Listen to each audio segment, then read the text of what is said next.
You are live, it says. Hello, folks. My name is Bradley J., and welcome to another episode of the Revolution 250 podcast. Revolution 250 is an organization dedicated to celebrating the events leading up to the revolution. We have with us today Bob Allison and Jonathan Lane. Jonathan, I have to get your name in the little banner there.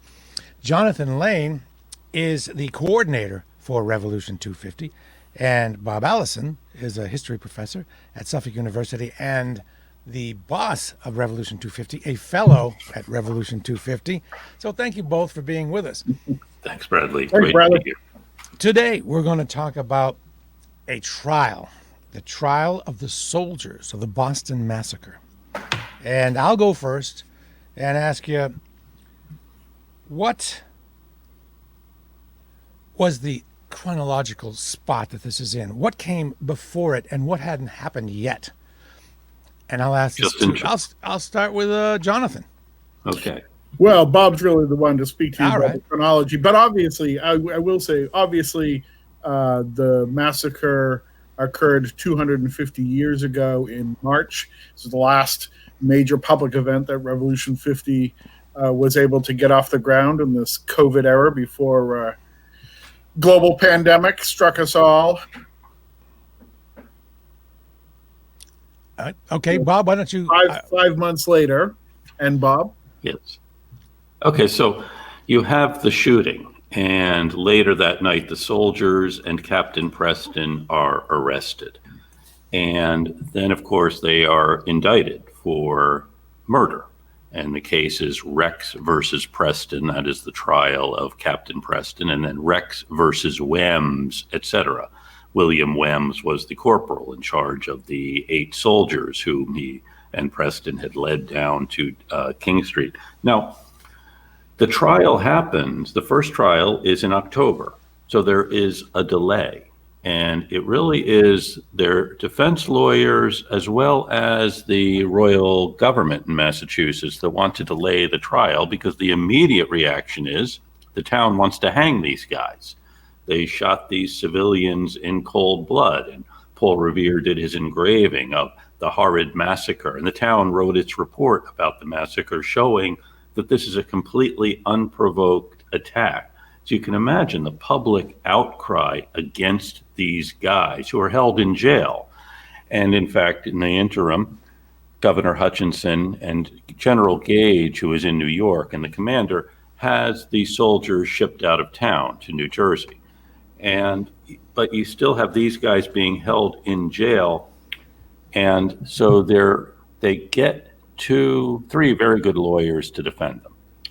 And 2 of the lawyers who are going to defend them are leading patriots, John Adams and Josiah Quincy, both young lawyers. Adams is in his mid-30s and Quincy is in his late 20s. And Quincy comes from a very prominent family in what is now the city of Quincy. Then it was Braintree. Adams also comes from Quincy, or what was then Braintree. And the chief prosecutor is Josiah Quincy's older brother, Samuel Quincy. The then district attorney, Jonathan Sewell, decides he doesn't really want to try this particular case. And so he leaves it to Samuel Quincy to muster the prosecution along with Robert Treat Paine. But you think about this, Adams and Josiah Quincy are among the leading patriots. In fact, Josiah Quincy's nickname was the Patriot. And his father writes an anguished letter to him when he finds out that Josiah is defending the most hated people in the Commonwealth.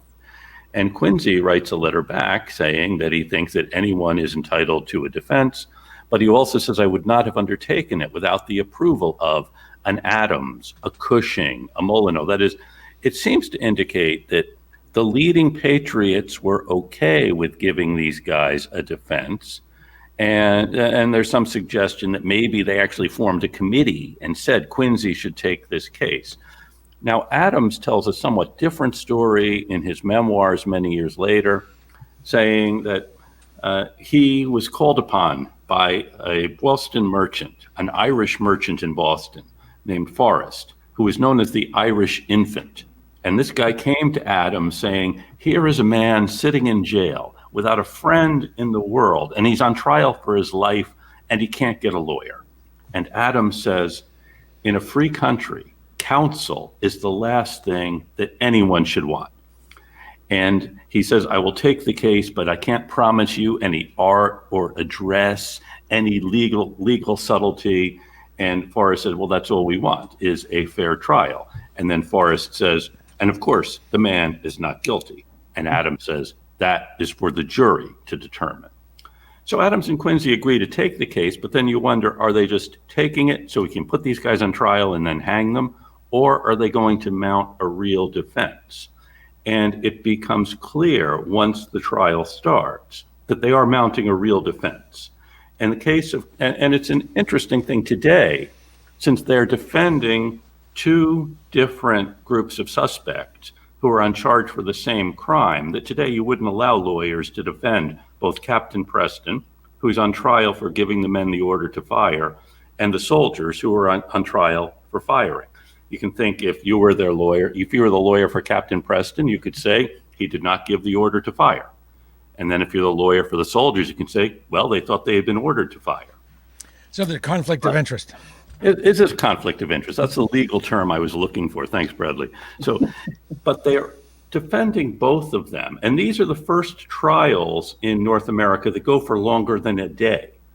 And if you listen to the testimony, about 20 years ago, Suffolk did a reenactment of the trials, and I happened to be a juror in one. I remember sitting there listening to the trial of the prosecution witnesses who were arguing that these soldiers fired unprovoked into a crowd of unarmed civilians. You get to the end of that testimony, it does sound pretty damaging to the soldiers. But then Adams and Quincy with their defense witnesses really showed that these guys were under attack, that it was a Boston mob. Well, actually, Adams does a careful job of saying this wasn't a Boston mob, but it was a mob that was attacking them, and the soldiers are allowed by the law to defend themselves. And he brings up the example of an impressment riot. That is, if a press gang came up King Street, wouldn't the townspeople have the authority, have the legal right to defend themselves? Of course, everyone in Boston remembered press gangs and remembered that a year before, John Adams had defended 3 Irish sailors who were aboard a merchant ship. A British ship stopped them. The British officer came aboard, and these guys are hiding. And this British officer sits down above where these Irish guys are hiding, and one of them reaches up and cuts the guy's throat. So here is a guy who has killed a British officer who is in the process of trying to impress him. Adams defends this person in an admiralty court and gets his acquittal. So people knew this history of press gangs, of attempts to use force against unarmed Boston civilians, and Adams applies this same logic to these British soldiers who are under attack. It's really an astonishing work that Adams and Quincy do in defending the soldiers and giving them a fair trial. And remember, what Adams and Quincy are really trying to do is show there's no reason to have British troops here, because you can have jurors in Boston render a fair verdict to these men who were accused of killing unarmed civilians, really the most hated people in Boston at the time. Samuel Adams is not at all happy with the jury's verdict. He wanted these guys to hang. And in fact, he sat behind the prosecution table giving them advice. And then after the acquittal, he really goes ballistic. He writes a series of editorials in the newspaper attacking the jury's verdict and saying that this is a sham trial.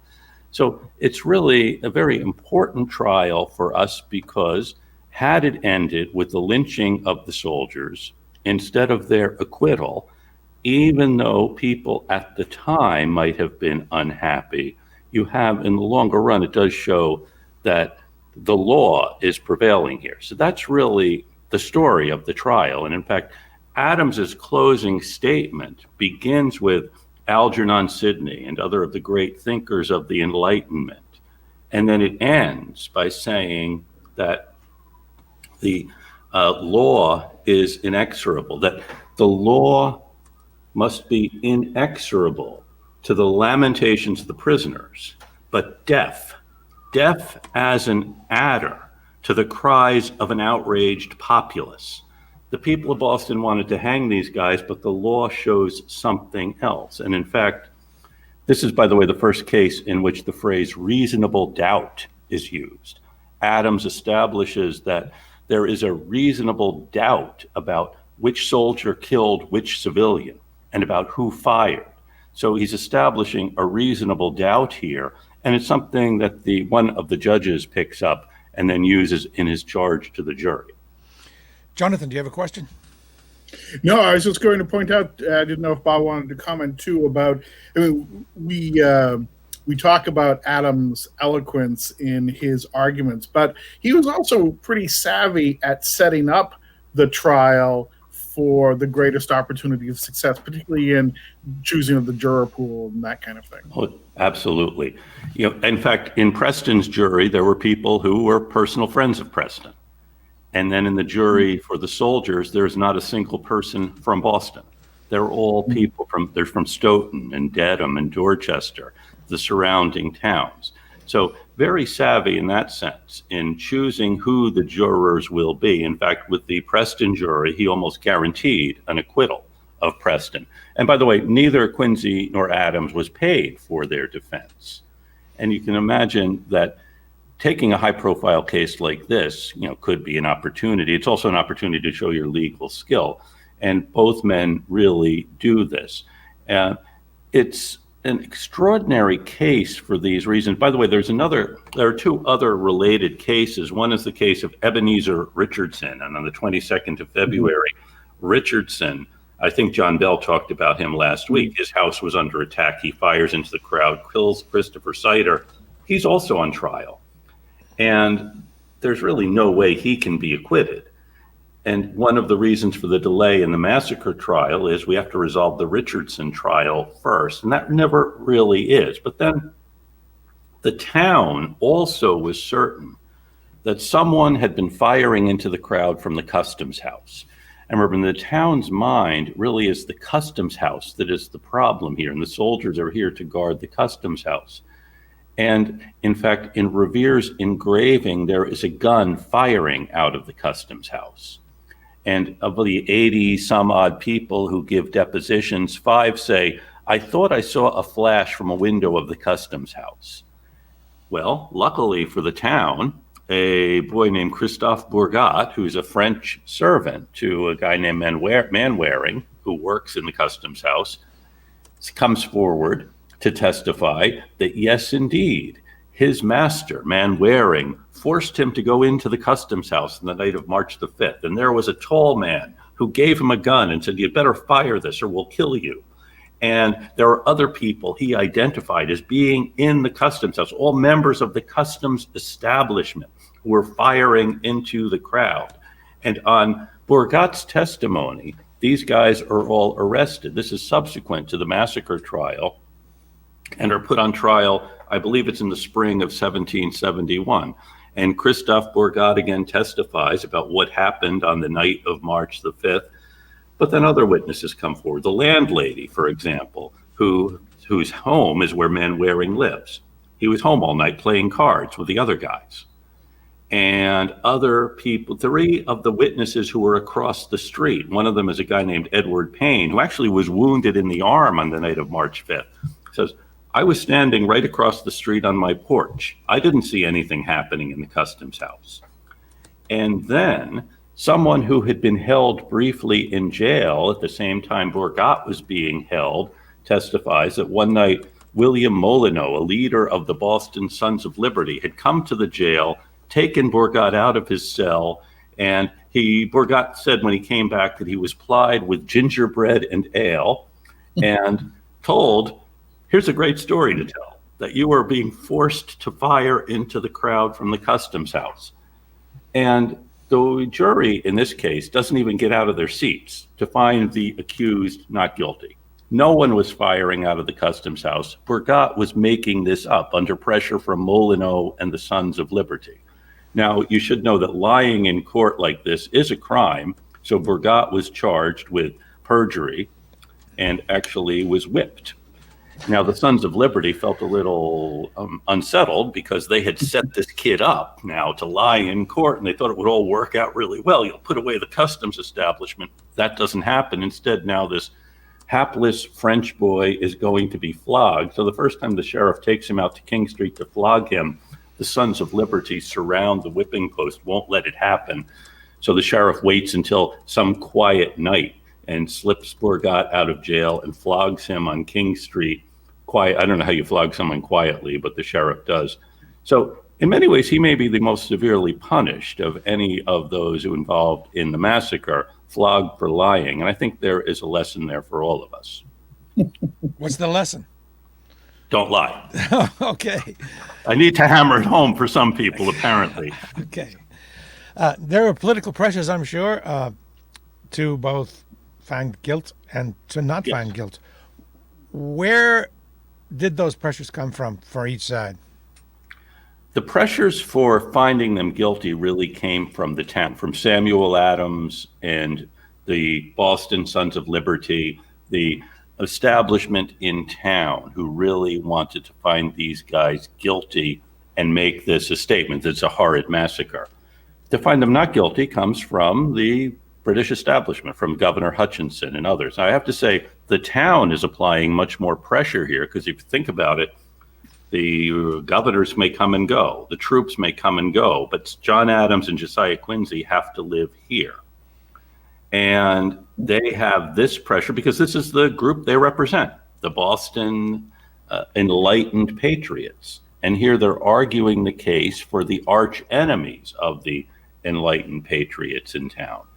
So, and you can imagine perhaps some reward for them down the road. Doesn't happen.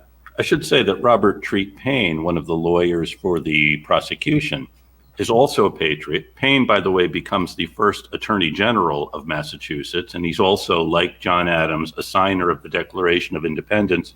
In his argument to the jury, he talks about the troops being the real instigators of trouble.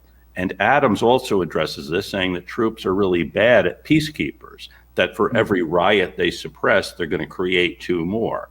But Paine is really arguing against having the troops here in the first place. And in fact, the town publishes his argument to the jury, and it's one of the things that begins making his political career. So yeah, there is pressure from both sides. The pressure, I think, is more obvious from Samuel Adams, who's sitting behind the prosecution table and then writes a series of editorials attacking the jury's verdict. And later, on March 5th of 1771, when you have the first commemoration of the Boston Massacre, you see the town attacking sham juries, which do these things. And in fact, in the Declaration of Independence, Thomas Jefferson writes that one of the charges against the king is that they've created these show trials to excuse people who have committed these atrocious crimes. As far as jury selection, had the modern system of jury selection and voir dire and things of that nature already been put in place, or not? And if not, what was it like? Very good question. Jonathan, do you have any thoughts on this? Well, a couple of things that are relevant, certainly, to the discussion.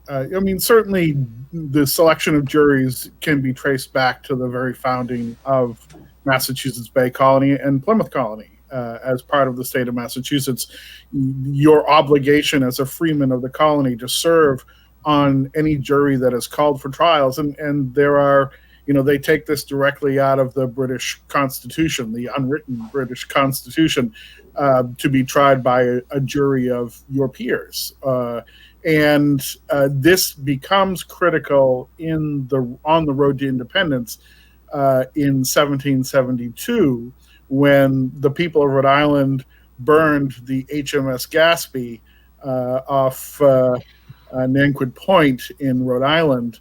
And the Parliament's reaction to that was to include new legislation that would allow for the transportation of people accused of crimes to Great Britain for trials in Britain if they committed what they considered, what we would say, high crimes and misdemeanors.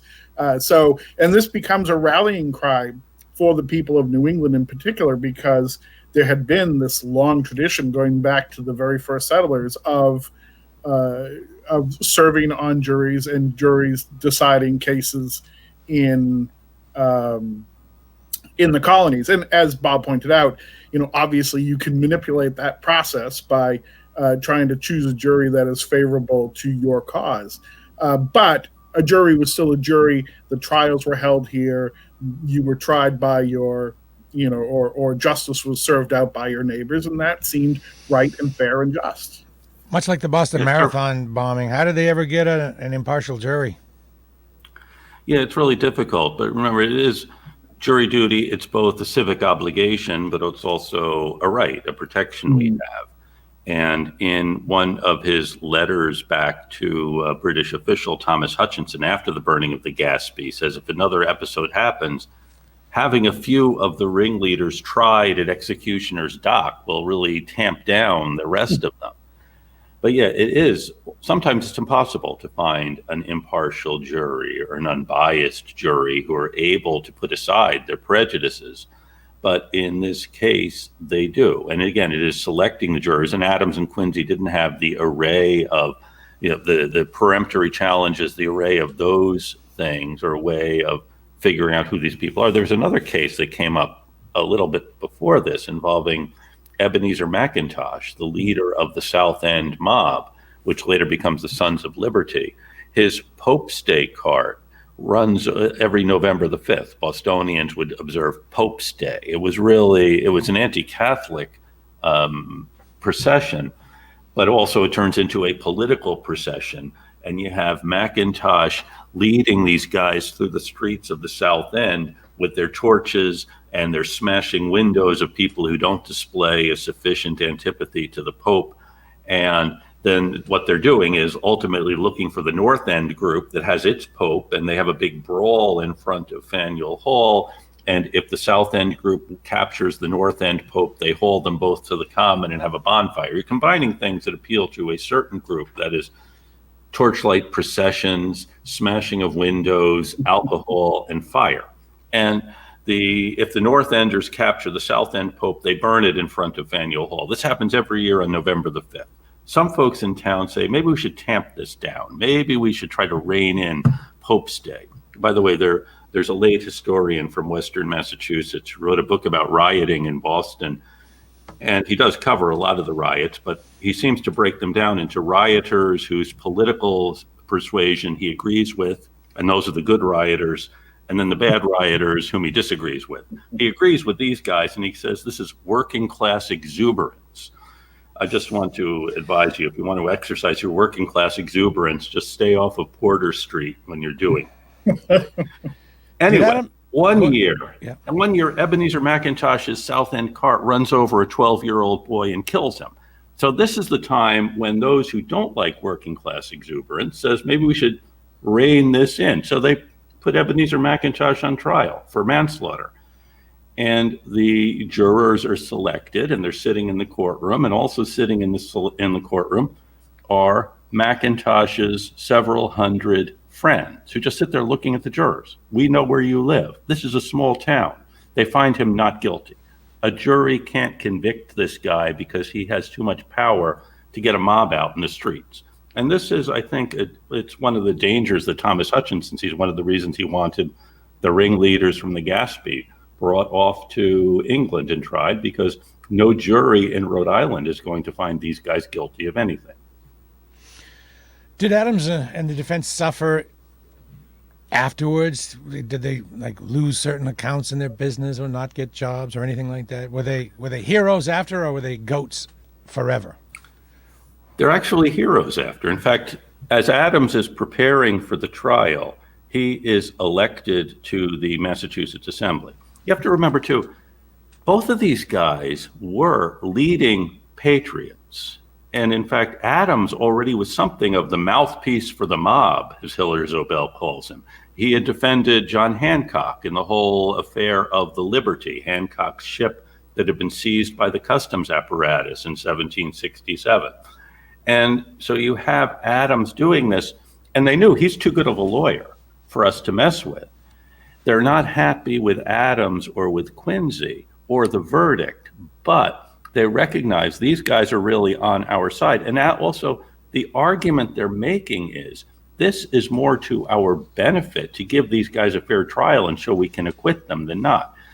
So John Adams, and by the way, in 1773, when the town is planning its commemoration of the massacre, that one of the central pieces of the commemoration is an oration. They invite John Adams to give the oration, and he declines. He thinks it would be in poor taste because he was the lawyer who defended the soldiers. But he says, had these soldiers been hanged, it would have been as foul a blot as the execution of the witches in 1691. Mm-hmm.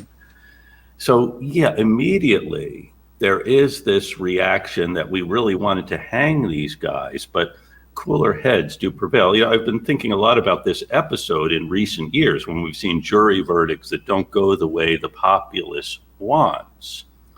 But as Adam says, facts are stubborn things, and the law is inexorable to the lamentations of the prisoners, but deaf as an adder to the cries of an outraged populace. So it is the law here that Adams and Quincy are upholding, and you either believe in the rule of law or you don't, I think. And ultimately, those who are politically on Adams and Quincy's side recognize that the rule of law is more important to us than getting the verdict in this case, which we want, and they make a good case that the verdict we want actually would be really a bad thing.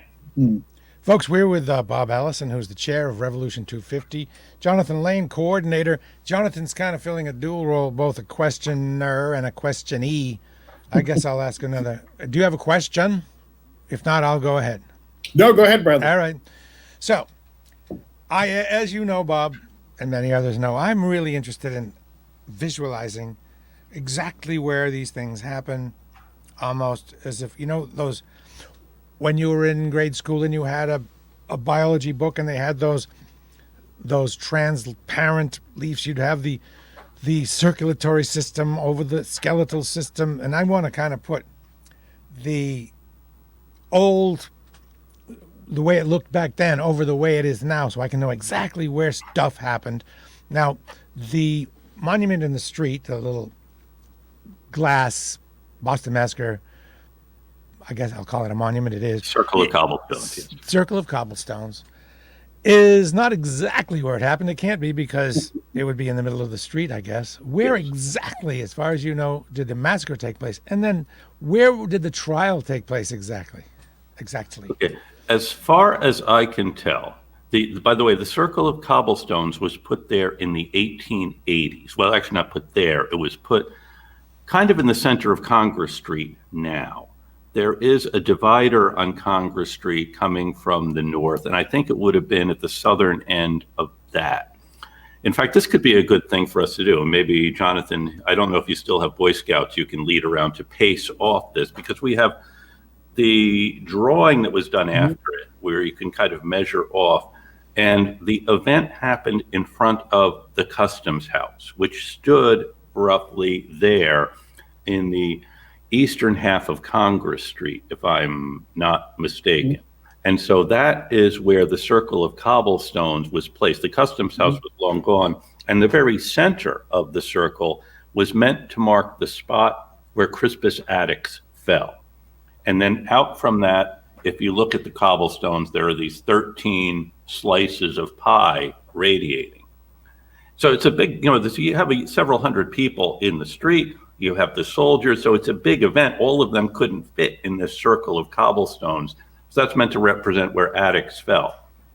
Now, the circle was put there, as I said, in the 1880s. Then in the 1950s or 60s, when Congress Street was widened, they moved it to closer to the old State House. And then they made that what was a traffic island into a feature attached to the old State House just a year or two ago. And somewhere there had been a brass ring that went around it to commemorate what this was. So that's where that happened. The trial happened in the courthouse, which was immediately behind the old State House. The courthouse was built in about 1761, roughly where the City Hall Annex, the former school committee building, is now. And that had been the site of the jail in the 1600s. So it was the site of the jail. Then in the 1760s, it becomes the courthouse. Trials before this had been held in the Old State House. There was a courtroom on the western side of the second floor. And I see a listener just asked about the rivalry over catching one or another's pope. I don't think one mob was more consistently successful than another in capturing their rival's pope. So I don't know if they were keeping score. If you went to the tavern in the South End where the South End mob hung out and they had, the years they won it, and the North End's tavern, they had the years they won it. I don't know if they were keeping that careful a track of it. But you can imagine that the bonfire is something they all could enjoy. Plus, there's a certain demographic that appreciates street brawls and this kind of thing. Yeah, so it's not, boy, I hope we get them this year because it's been 3 years since we won. You're just looking for a good fight, I think. Neither side really had it. Maybe we could revive that custom, but I don't know how long those discussions went before they decided it would be a really bad idea. Neither side clearly had a Tom Brady. That's very true. They went back and forth. But it is interesting to consider how that tradition really fell off after the American Revolution, and it's supplanted by the either marking the massacre, but even that tradition of marking the date of the massacre, the anniversary of the massacre, really fell off once the 4th of July was very true. Determined to be the holiday we should focus on. Very true. Also, when Washington arrived in Cambridge in 1775, and there's much more we could say about this, he is really, the New Englanders really disgust him completely for a lot of reasons. One of them is they don't bathe, but he hears in October that his soldiers are planning to commemorate Pope's Day. And Washington is just aghast because we're trying to make a treaty with the King of France, who's a Catholic. And here he finds out his soldiers are going to ride around burning effigies of the Pope. These people just don't have any sense. So Washington suppresses this Pope's Day event, I guess also not appreciating the working class exuberance that his soldiers are preparing to demonstrate. And so Pope's Day is really pushed out of fashion by this political necessity. And then you're right, in 1783, actually, on March the 5th at the town meeting, this is the day we commemorate the horrid massacre. And James Otis is brought out of his rustication. And at the town meeting, he makes the motion that henceforward, instead of commemorating the 5th of March, we should commemorate the 4th of July. And so for Boston, the 4th of July probably would have become the anniversary date. So I'm not giving Otis credit for making it into the holiday, but it's really when Boston has the oration every year and other commemorations instead of the 5th of March. The 5th of March really comes back in the 1850s. After, on March 6th of 1857, the Supreme Court issues its ruling in the case of Dred Scott versus Sanford, and Boston's African-American community then wants to commemorate Crispus Attucks because he was the first to fall. And look, even before there was a United States, we were part of it. And so it really is Boston's African-American community that leads to a recovery of the Boston Massacre at the time of the Civil War. Mm-hmm. One thing that's remarkable to me is the realization all this stuff happened within a few hundred feet. Yes. Bob, can you remind me of the street that now marks where the shore was? What's that street? It begins with a K? Kilby Street. Kilby Street. That is only about 137 paces. I paced it off from the steps of this old State House. Yes. And this happened in between, obviously, the shore and the State House. And then the trial was just a few yards away. Then you had the Granary Burying Ground where Crispus Attucks and the others are. Also, short walk. It all happened in a very small place. It really did, yes.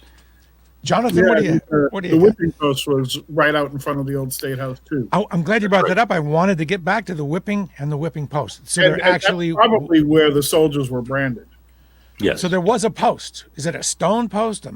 What can you tell me about the whipping post? Anything? Traditionally, there would, but and I'm sure, given the prevalence of timber in Massachusetts, that's probably true. But typically, there are a stout wooden post to which there are usually some sort of metal rings attached that you could fasten a prisoner to for whipping. So how severe was this whipping punishment? Did it leave you bleeding and permanently scarred?